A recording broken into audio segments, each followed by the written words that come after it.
अस्सलाम वालेकुम जी dear students.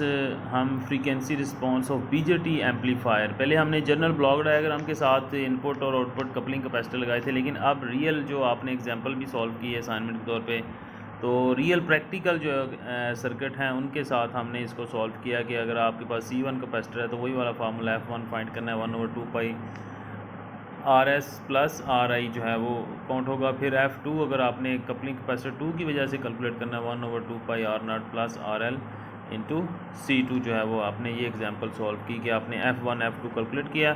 बाद में जो डोमिनेंट कॉर्नर फ्रीक्वेंसी है, जो फार्मूला एक इक्वेशन हमने डिस्कस की थी, उसमें पुट करेंगे तो आपके पास ये वैल्यू आ जाएगी। ठीक है, तो नॉर्मली ये वैल्यू जो है वो जो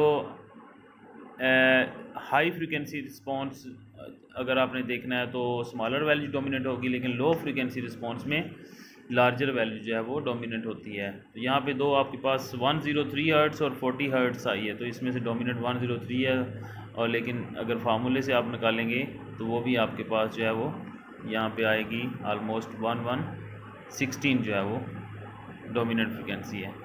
ठीक है, तो ये अब एक और जो हमारे पास कपलिंग कैपेसिटर होता है, आपको याद होगा कि हमने एमिटर के साथ जो रेजिस्टेंस है इसके साथ एक कैपेसिटर लगाते थे जिसको CE एमिटर कैपेसिटर्स कहते हैं।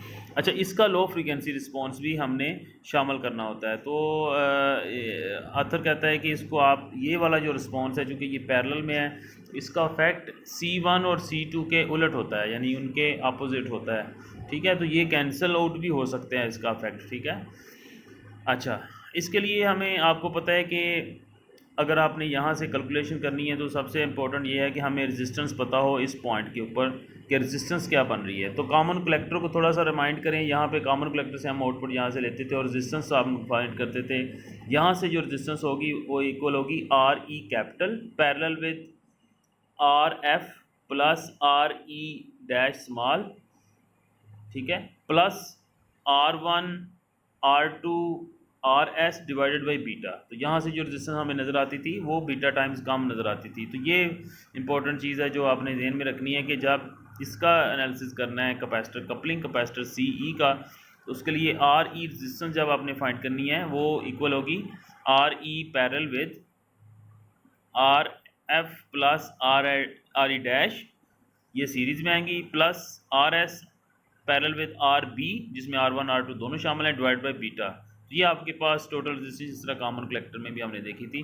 तो ये वाली रेजिस्टेंस अब हम शामिल करेंगे CE के साथ। अगर आपने रेजोनेंस फ्रीक्वेंसी फाइंड करनी है due to coupling capacitor, FL जो होगा वो आपका अब इसमें 1/2 पाई RE इंटू CE जो है वो रेजोनेंस फ्रीक्वेंसी निकलेगी। ठीक है, जबकि RE जो है कैपिटल हमने कैलकुलेट किया है विद इक्विवेलेंट सर्किट के साथ। ठीक है, तो making C1 C2 very large can be impractical in general C1 and CE produced to inter dependent corner frequency.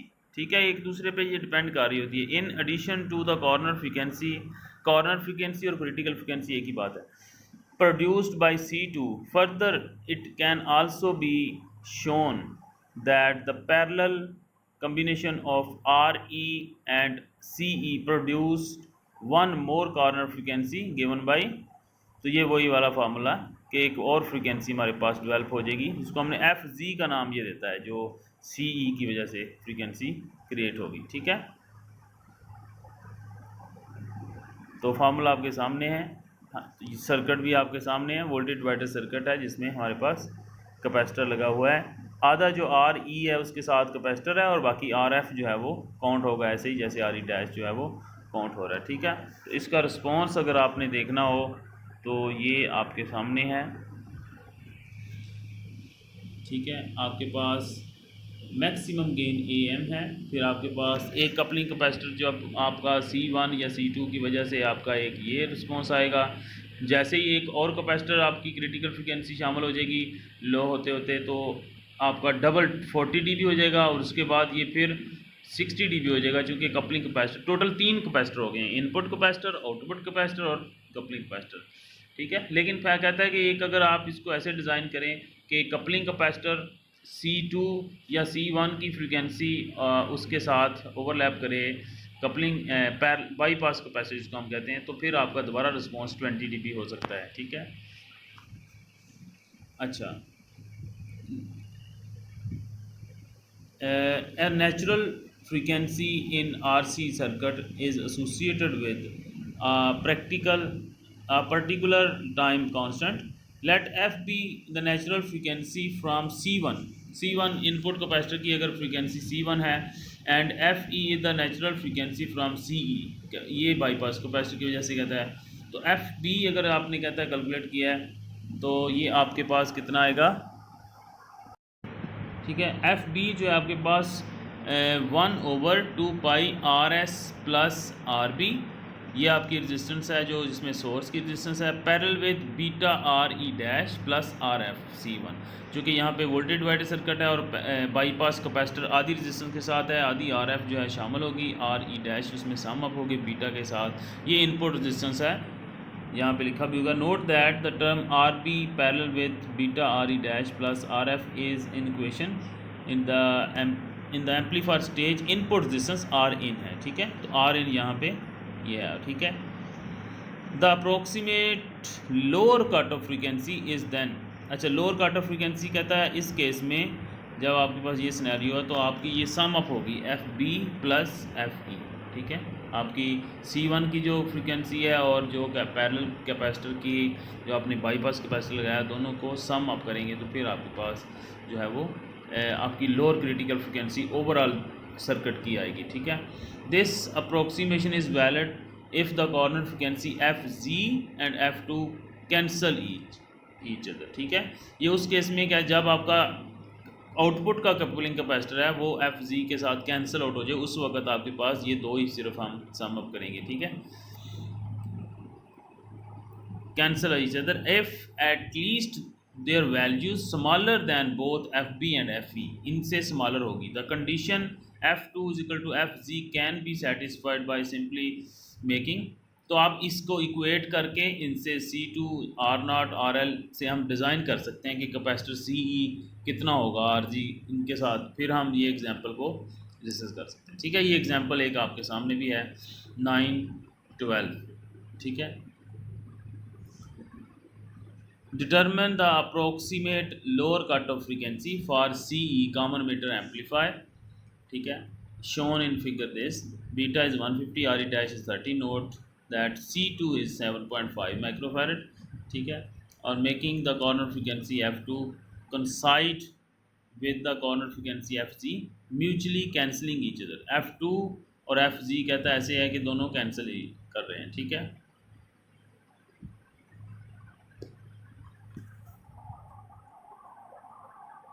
इसकी रोटेशन जो है वो मुझे ऑफ करनी चाहिए, आई थिंक सो।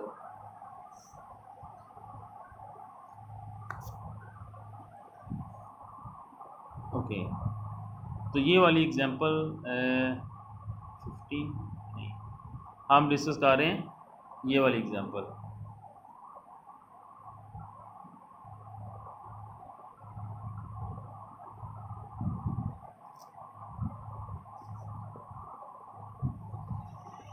ठीक है, अच्छा इसके मुताबिक हमारे पास सबसे पहले हमने फाइंड क्या करना है, RB हमने फाइंड करनी है RE रेजिस्टेंस।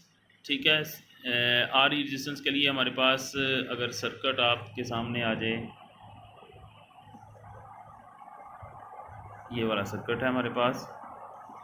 ठीक है, इस सर्किट के मुताबिक आप देखेंगे कि हमारे पास हमने फाइंड करनी है RE कैपिटल जो है वो 680 parallel with 82 plus RE dash plus R1 R2 RS divided by, ये तीनों पैरेलल में डिवाइड बाई बीटा। ठीक है, यहाँ से हम ये रेजिस्टेंस कैलकुलेट करेंगे। तो इसने अब सॉल्व भी की हुई है, हम इसको देखते हैं अभी। ठीक है, तो हमारे पास जो वैल्यू है, ये ऑटो रोटेशन जो है वो मुझे ऑफ करनी है। RB is equal to 40 parallel with 10K, ये आपके पास RB आ गई। उसके बाद Rn क्या होगा, 8K parallel with 150 into 82 plus R E dash जो स्मॉल आ रही है, ठीक है, जो आपके पास आर इनपुट 6.12 आ गई, ठीक है। तो आर ई जो होगी आपके पास 680 पैरेलल विद 82 प्लस 13 प्लस 8 के पैरेलल विद 1 के डिवाइड बाई 150 जो बीटा से हम डिवाइड करेंगे, तो आपके पास 88 जो है वो रेजिस्टेंस आ गई, ठीक है। तो यहाँ से हम क्या निकाल लेंगे इसका एफ बी आपके पास 1/2 पाई 6.1 के हमने रेजिस्टेंस निकाली इनपुट की, तो साथ 10 माइक्रोफैरड इनपुट का जो कैपेसिटर है उसको लगा दिया 10 माइक्रोफैरड को, तो आपके पास 2.6 हर्ट्ज, ठीक है। एफ ई जो है आपके पास कैसे आएगी, आर ई हमने साथ मल्टीप्लाई कर देना है, और आपके पास जो 88 आया 1/2 पाई 150 आपके पास ये वाली कैपेसिटेंस है, ठीक है। तो ओवरऑल जो आपकी लोअर कट ऑफ फ्रीक्वेंसी आएगी एफ एल जो है 2.6 प्लस 12 दोनों का सम अप करके हम कैलकुलेट कर लेंगे, ठीक है।